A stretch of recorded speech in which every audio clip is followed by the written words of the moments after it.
আপনি ডিএম এর কাছে আমার ইন্ডোর স্টেডিয়ামের জন্য 5 কোটি টাকা দিয়েছেন। আমি দিয়েছি। হ্যাঁ, রাজ্যসভা এমপি থেকে ম্যাম পেয়েছি আমরা। রাজ্যসভার মেম্বারদের। হ্যাঁ, তো আমি করে দিই, তাও সেটা হয়নি ম্যাম এখনো। সেটা ডিপিআর দিদি 21 কোটি টাকা লাগবে। 14 কোটি টাকা। 14 না, কোটি। দেবো না। I cannot. তোমার ভাগ্য ভালো যে একটা রাজ্যসভার এমপি 5 কোটি মাত্র টাকা, 5 কোটি দেওয়া আছে, কেটে দেবো 1 কোটি দেবো। চ্যাংরামো হচ্ছে কমিশন খেয়ে না, ঠিক হয়ে যাবে। ডোন্ট টেক কমিশন, ওকে?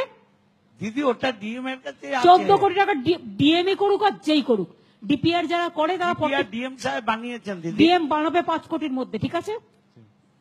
বলে দিলাম 5 কোটির মধ্যে বানাবে। I cannot give the cut money or the commission. একটা স্টেডিয়াম করতে 14 কোটি লাগে, তোমরা আমাকে শেখাচ্ছ এসব? আমার তো মাথা গরম হয়ে যাচ্ছে। Too much. তোমার স্টেডিয়াম কেটে দেবো আমি, আমাকে এসব কথা বললে। একটা এমপির পুরো সারা বছরের টাকা দিচ্ছি একটা কাজে। আমার 294টা এমএলএ কনস্টিটুয়েন্সি আছে, তুমি তো একটা মাত্র। ভাগ করে খাওয়ার চেষ্টা করো, একা সব খাবো হয় না।